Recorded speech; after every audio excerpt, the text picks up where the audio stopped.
Thank you. So I'm very glad to have been invited here, and again after 40 or 45 years. So let me speak of currents.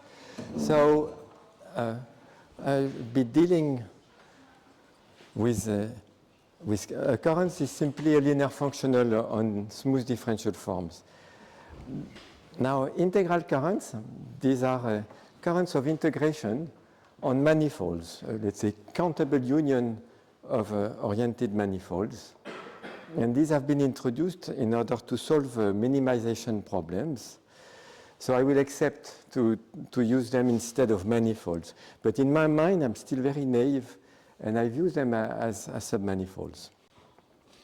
And now they live in a broader space, a vector space, normal currents. So a current is normal if its mass is finite and the mass of its boundary is finite, where both boundary and mass are defined by duality with differential forms. So you see the world of normal currents, this is a functional analysis. It's a completely soft world, whereas integral currents are difficult integral objects. So, but nevertheless, for a long time, let's say for 45 years, I believed that the normal currents was nothing but some kind of blurred integral currents. You see, imagine you have a family of submanifolds, a smooth family with some measure on the parameter space, and then integrate a form on each submanifold in the family, then integrate over the family, and now you have a normal current, and all of them are like this. And then somebody explained to me, no, it's not true. Wow. So for me, it's a disaster. So now let's try to save a few things from this disaster. So let's first define this term in the title, mass decomposition. So mass decomposition means this naive idea of a family of currents parameterized by some probability space, but where the mass of the resulting normal current is the integral of the masses. So this means that there are no cancellations, pieces of integral currents that cancel each other and disappear in the resulting integral. So now one can ask this question, when is a normal current, when does it admit such a mass decomposition? So the most naive way of thinking of normal currents. And the question goes back to Frank Morgan 40 years ago. So now, here are a few examples. So in dimension 0, it's easy. A zero-dimensional normal currents, that's a measure, a signed measure. So clearly, it's an integral of integral currents of points. Now, in top dimensions, it's true as well, because a normal current is simply amounts to taking a top degree form, multiplying by some function, and then integrating. And the current is normal if and only if this function has bounded variation. And now a function of bounded variation can be written as the integral of its the characteristic functions of its sub-level sets or super-level sets. And in this way, you obtain a mass decomposition of the current. You also obtain a mass decomposition of the boundary. The boundary normal current will be the integral of the characteristic functions of the boundary of levels of sub-level sets, that is, of level sets. So this implies the next observation that many n-1 dimensional normal currents indeed have mass decompositions. Now, one-dimensional currents also have mass decompositions. And this is a deep theorem by Smirnov. That's his first paper. And that's an important result already. And what else? It seems that in all other cases, there are obstructions. And this was observed already many, many years ago by Maciej Zworsky. And the subject is not empty, it's still alive now. So what can I do then? First, let me show you the examples. That's instructive. So here is Zworsky's example. In 3 space, consider the following 2-dimensional current. You're given a field of simple 2 vectors, xi, and given the 2 form, just evaluate it on xi and then integrate with respect to Lebesgue measure. This gives a normal current and whose boundary is non-zero in general. And Zworsky shows that such a normal current admits a mass decomposition if and only if the plane distribution associated with xi is integrable. Associated with xi, I mean a plane, take a basis, this take the wedge of the basis vector, this gives a 2 vector, and conversely, a simple multivector is of that form, is associated to a vector subspace. Right. And maybe I won't go through the argument, but that's on essentially a linear algebra with, since we're in a situation where, imagine you have a mass decomposition, then you have 2 multivectors at each point. You have the xi, which is given, and the one which represents the tangent space to that integral current. And then simply project one onto the other and compare, integrate, and see that you reach a contradiction unless the 2 are aligned, meaning since we assume that the xi was smooth, this means that the integral currents will be now smooth submanifolds and integral manifolds of this distribution. So distribution is integrable.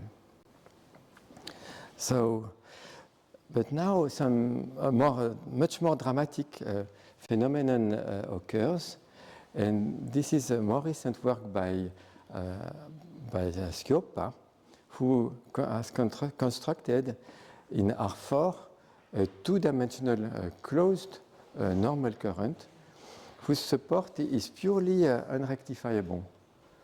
So you cannot, it intersects the supports of integral 2 currents into nothing. So this apparently cannot be an average of a family of integral currents, even without requiring the mass decomposition, even allowing cancellations. So this should end the subject. And, but nevertheless, I'd like to add something more to this story. So I'm wondering whether one could relax the question as follows. So given a closed normal current, do not try to express it as an average of integral currents with mass decomposition, but just require this for some current spanning it. So given a closed normal current, is it the boundary of a current which admits a mass decomposition? You may imagine that being the boundary of something else, the something else could be smoother, could gain some regularity. So it doesn't seem totally hopeless. Right? But then conditions must be found, and I am unable to state a theorem today, but explain how a strategy to prove this that would provide us with extra information. So the idea is to produce this spanning mass-decomposed current as a solution of a variational problem. And so I will introduce 3 variational problems dealing with normal and integral currents, and say that they are arranged in certain order. Their values are in the order L, B, and K. One can easily show that two of them have the same value, L and B. But if you can show that the third one has a solution and the value is the same that we found before, then the result would be that the starting normal current will have been written as a boundary of a current admitting a mass decomposition with some extra property, that it will be calibrated. So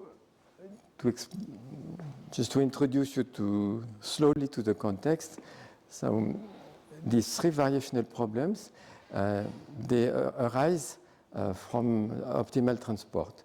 I mean, the 0-dimensional case is a part of the theory of optimal transport. So the K variational problem is known as the Kantorovitch approach to optimal transport.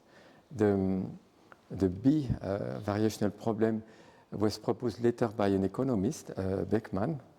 And the third one has to do with calibrations. So now the goal is to obtain a solution, a mass-decomposed current, which is calibrated in the sense that there is a calibration, in the sense of Ailana's Fraser's lecture, that calibrates every integral current in the mass decomposition, or almost every. So, but let me first tell this classical optimal transportation story. And then I will pass to higher dimensions and tell you how I try to attack this variational problem and eventually see whether we can study problems that lead us beyond Riemannian manifolds. So here is the Kantorovitch setting. So given two probability measures in the plane, and you try to, the idea is to map one to the other, and Kantorovitch suggests to study what he calls transport plans. So transport plan, it's a probability measure on line segments. Idea that line segment tells you which point will go to what point. And here I've drawn a picture of the product transport plan. I take the product measure on line segments, but now try to minimize the expectation of the length of that segment. And when you do so Kantorovitch shows that a solution exists. What happens is that the line segments, now they tend to align, and they will become gradient lines of a function which is one Lipschitz, and which is called the Kantorovitch potential. So that's the miracle of optimal transport. By solving this variational problem, you produce the optimal transport, which has this calibrated structure. The line segments are the gradient lines of a function. Now, let me formulate it, this Kantorovitch idea in the language of currents. So here I have my two probability measures. I take the difference. So that's a signed measure. So that's a zero-dimensional normal current. And Kantorovitch problem amounts to minimizing the expectation of the length of the mass of integral currents of a special type. They are made of line segments. And the condition on relating to the two measures is simply that the boundary of the corresponding normal, integral currents in expectation produce our difference of measures mu plus minus mu minus. So that's one fancy way to formulate the Kantorovitch variational problem. And now the variational problem for Kantorovitch potentials for Lipschitz functions is as follows. You simply, given a Lipschitz function u, you simply integrate it with respect to the signed measure mu, and you try to maximize the integral over all one Lipschitz functions. And finally, what Beckmann suggested in 1962, so he formulated in terms of vector fields and their L1 norms and their divergences. So obviously, this has an equivalent formulation in terms of differential forms of degree n-1 and n, and as a variational problem. And if you want to find a solution in an L1, L infinity problem about forms, you better go to currents. And this leads us to this simple formulation. What he meant, Beckmann, is simply this. You have this zero-dimensional normal current mu, and you're looking for a one-dimensional normal current whose boundary is mu, and try to minimize its mass. So this is so it's clear that each of these three problems will have higher dimensional counterparts. Let me describe them now. So the inequalities between the values of the problem, the optimals values, are easy to check. Maybe it's good to do it now, because I won't do it with the higher dimensional version. So let's do it in 0 and 1 dimension. So imagine I want to relate the variational problem for one Lipschitz functions u to the Beckmann one. So it do as follows. So the integral we want to maximize, integral of u with respect to the sign measure mu. If mu is the boundary of some normal current t, then by definition this is t evaluated, it's the boundary of t, mu, evaluated on the function u. So by definition of boundary, this is t evaluated on the differential of u. Differential is one form whose norm is less than 1. So this will be less than the mass by definition. And so this gives L less than B. And now, if we express mu as the expectation of the boundary of some random integral current, then the expectation of the random current itself is a normal current R, and by construction its boundary is mu, and its mass, it's a mass of an expectation, so it's less than the expectation of the mass, and this is exactly the quantity we want to minimize in the K problem. So B is less than K. And now the fact the that the L equals B equal K is a folklore theorem in optimal control, in optimal transportation. I don't know exactly who's the author. So it appears in the first pages of every textbook on the subject,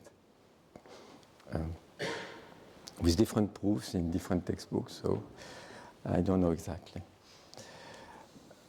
Now let's go to the higher dimensional version. So again, the setting is of integral currents. So I see this as a topological space using the flat topology, the flat integral topology, meaning the flat norm is obtained by solving the problem T equals Q plus boundary of R, where Q and T is a given integral current, and Q and R are integral currents to be found, and you want to minimize the sum of the masses of Q and R. So this gives the integral flat norm. And now a random variable with values in that space is nothing but a probability measure on that space, essentially. So the Kantorovitch random line segments are an example. Now, let's get back to calibrations. So for Eilana, I suspect calibrations are smooth differential forms. And with the property that anytime you evaluate them on a multivector, a simple multivector of unit norm, what you get is less than 1. And what is it good for? It's good for if it happens that certain multivectors give the value 1, and especially if they align along submanifolds. So you say that a submanifold is calibrated by such a form beta, if beta takes the value 1 for all unit multivectors which represent tangent spaces to that submanifold. And as explained by Eilana, then we can see that the volume of a submanifold can be expressed as the integral of the calibration beta over that manifold. And so if beta is closed, which I will assume, then an integration by parts is possible, and this allows to prove that this submanifold is minimal. That's exactly what I have in mind. And here submanifolds can be replaced with integral currents easily. And now the calibration condition is easily expressed in terms of mass. An integral current is calibrated by the form beta if and only if the value of that current on beta is equal to the mass of the current. So Eilana used as an example the Keller form on a Keller manifold, for instance on Cn, and its powers also are calibrations, and they calibrate exactly complex submanifolds. So that's the most beautiful example of calibration. But another example is the differential of one Lipschitz function, so like these Kantorovitch potentials, except that the differential is defined only almost everywhere. It's only measurable, bounded, measurable one form. But morally it's closed since it's the differential of a function. And this is the kind of object I have in mind, bounded, measurable differential forms which are closed and of norm of co-mass less than 1. This is what I will call a calibration. Well, what do you mean with closed then for a well, defining a closed current.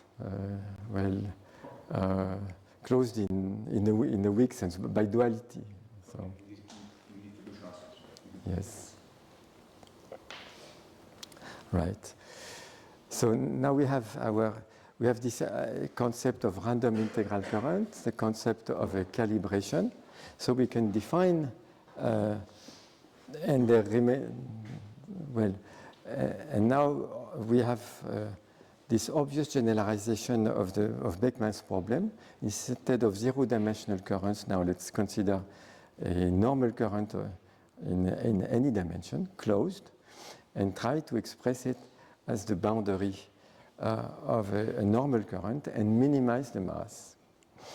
So here we're in very good shape because geometric measure theory provides us with tools to prove that this variational problem has a solution just by flat compactness of normal currents with bounded normal mass and mass of the boundary, and flat semi-continuity of mass. So this is an easy variational problem.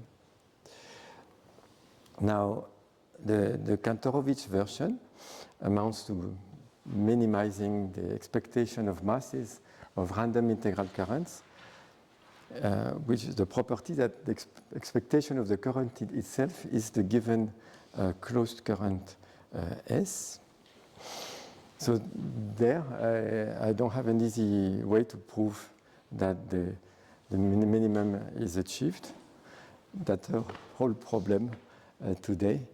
And the third problem is the substitute of the Kantorovitch potential problem.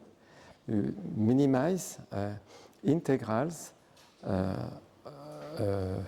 of calibrations over our closed normal current S, except that I've put D inverse. So what does this mean?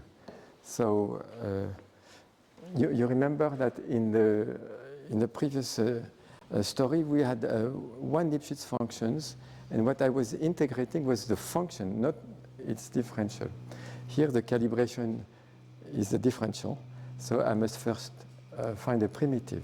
But so no problem, because these bounded forms, they have primitives which are continuous forms, in fact Hölder continuous, and any primitive will give the same number, because by assumption S is closed. So I don't need to specify a primitive. And again, since we can find a primitive with an a priori bounds on some Hölder norm, we easily have existence of optimal, maximizing differential forms beta. So these two problems, the Beckmann version and the potential calibration version, have an easy existence of solution, but not the third one, the one with random integral currents. It's not a surprise. This Beckmann is purely functional analysis. The calibration is purely functional analysis, whereas these random integral currents are just geometric objects, not merely analytic. So the problem is to show precisely, to find a solution for the third problem, and show that its value is the same that we just found as for a zero-dimensional problem. So before, let me give a consequence in case things happen favorably. So if things go through in the right way, then the random integral current that will be the optimal solution for K, and the calibration, which will be the optimal solution for L, they will be compatible in the sense that this beta will calibrate almost every of these integral currents. So they will be, in some sense, aligned, as in the picture we saw for the zero-dimensional problem. Well, not quite. We see that complex manifolds are calibrated by the Kähler form, and they are all over. They don't foliate. So being calibrated is a restriction, but not as strong as in dimension 1. And so now that you have this random integral current, which is optimal, its expectation is a normal current, which comes with a mass decomposition by construction. And the argument is just 2 lines of studying the equality case in the inequalities that I could show, which were so easy. So again, let's call T this random integral current that achieves the minimum K, and by definition, the expectation of the mass of these random integral currents is this K of S, but I assume that is equal to S, which can be to L, which can be written as the value on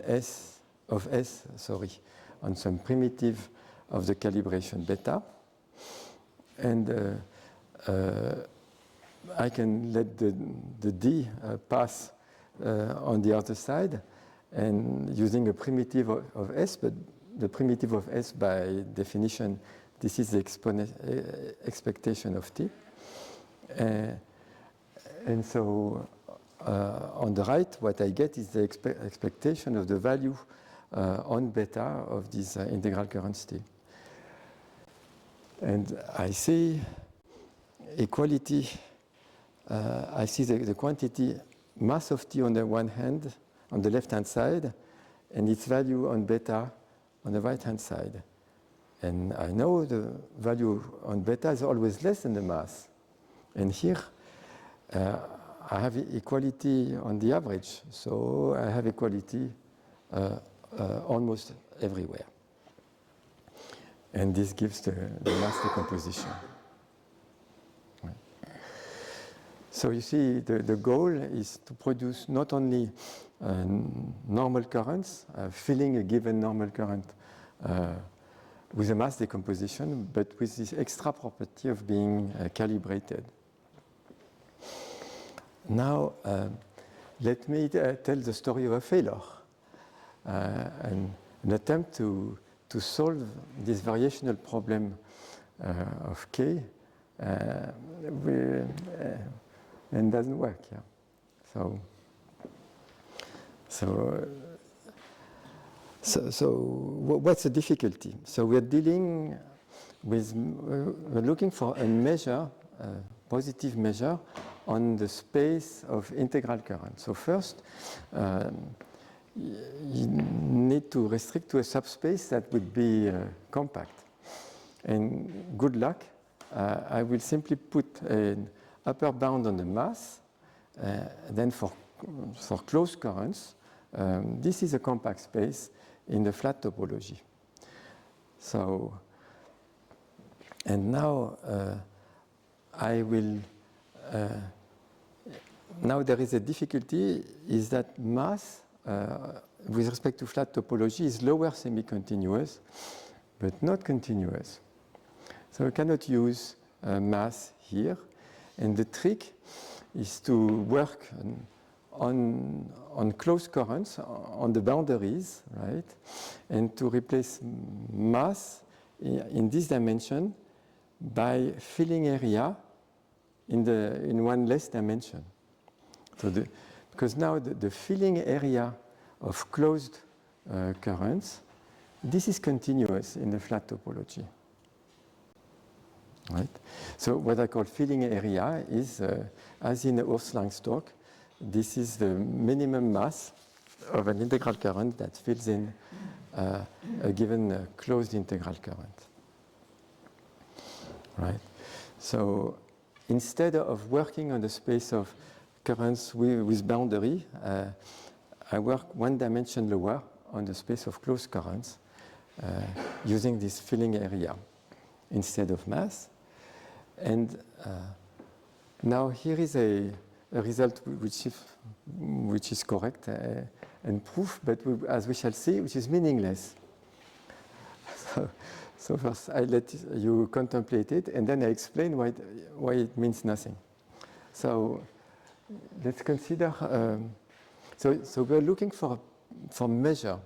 So measure are elements in the dual of the space of continuous function on this space of closed currents of bounded mass, which is compact. Okay, so it's natural to look to use that space of continuous functions on that compact space J nu, except that the norm I will use on it is not the uniform norm on functions of J nu, but slightly different. I take a function and I divide by this continuous filling area, and I want that this quotient be bounded, and I use the uniform norm of the quotient. And then I claim that the K minimization problem has a solution in the dual of that space Y. So that's what is written here. The strange notation, gamma identity is S0 means that in terms of this linear functional gamma, the expectation of a kernel of a current is the given current. So, and now everything seems to go well. This new minimization problem has a solution. The value is exactly what I expected. So what's going wrong? I've used the wrong norm on that space Y. And then it's so you see in that space, in the dual of Y, of course we have measures on the space J nu, but we also have more. You see, because in fact I cheated. If the nature of that space Y it's an L infinity, it's a space of bounded continuous functions, and multiplied by the filling area function. And now the dual of a space of bounded continuous functions on a compact space minus a point. This is not a space of measures. It's a broader space because you have removed the origin and created room for other linear functionals. For instance, ultrafilters. Yeah? Any ultrafilter on the space of closed currents minus the origin. Well, there are principal ultrafilters which are associated to points, so here to integral currents. But there are also others which allow to take limits along sequences of integral currents whose mass or filling area tends to 0. So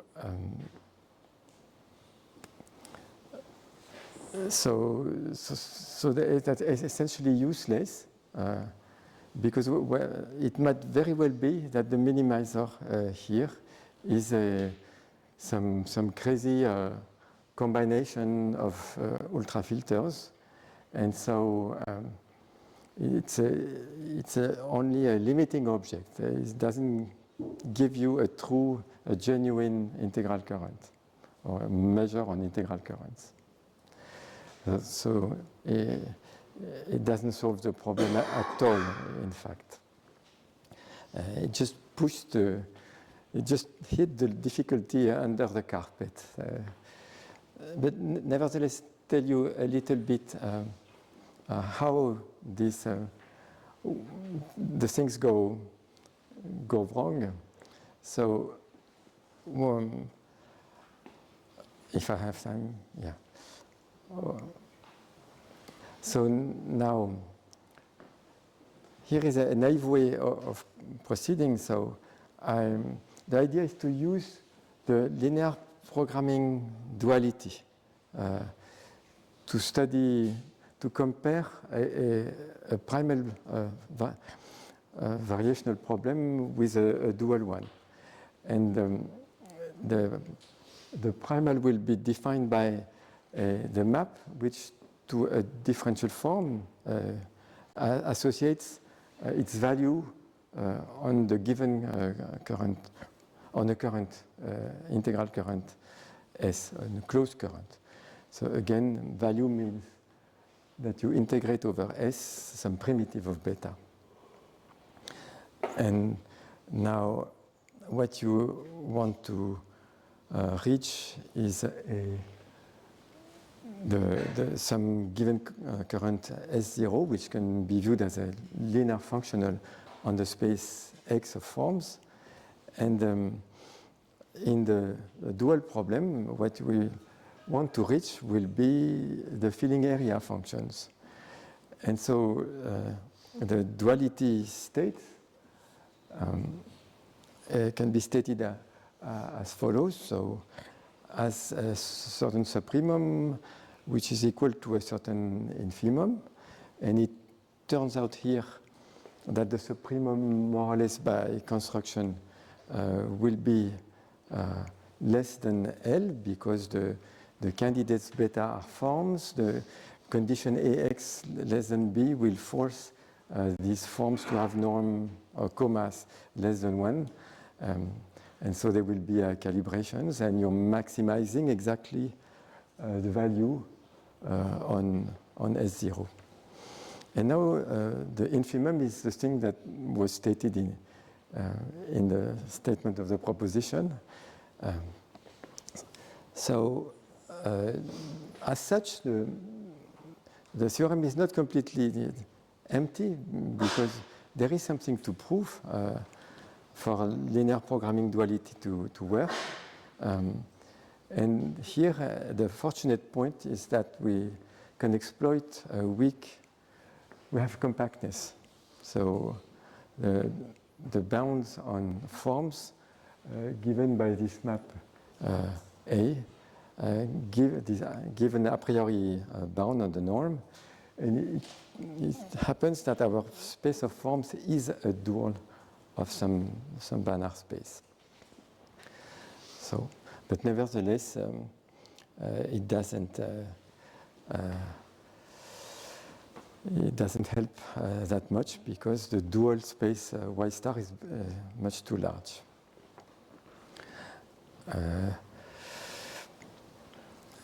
So maybe I should finish here and hide myself. But let me indicate variants that could be of interest. So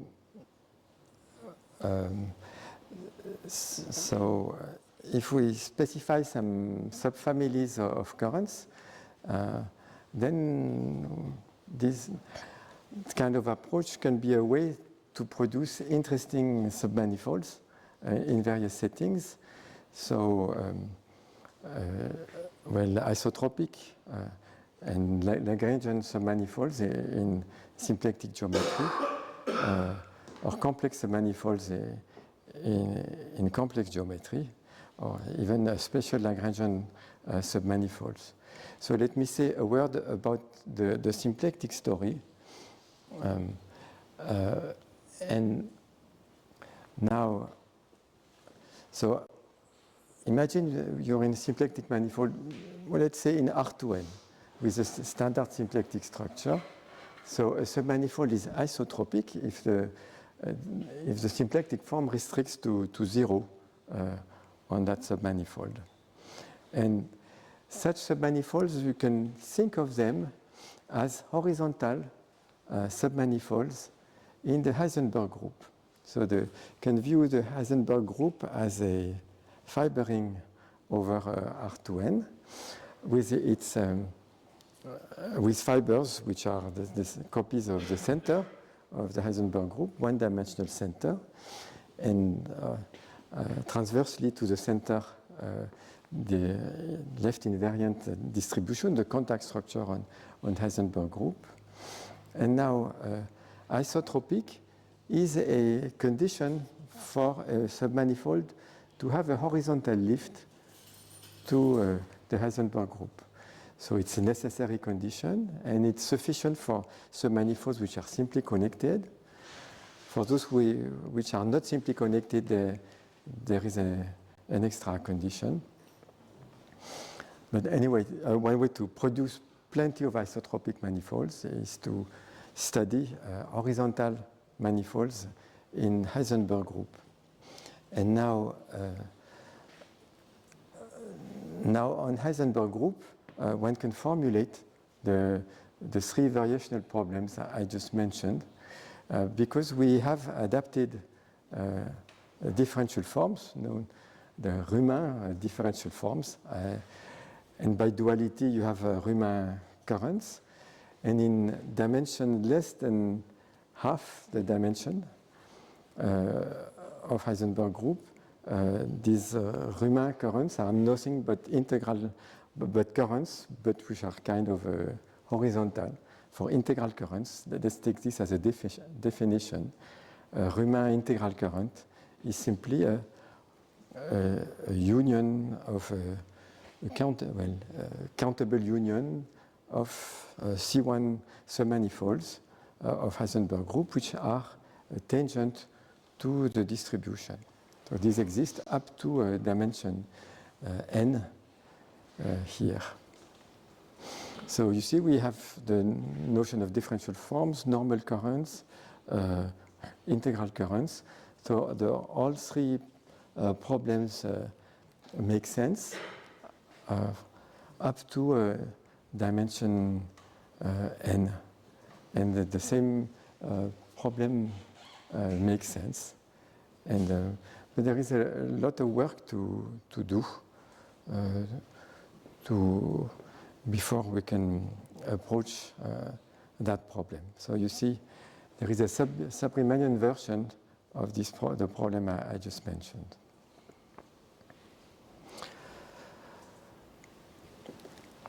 Well, have you seen in the corridor there is a big board, and also in many places in this building there are pictures of Felix Hausdorff. He seems to be the totem of this department. And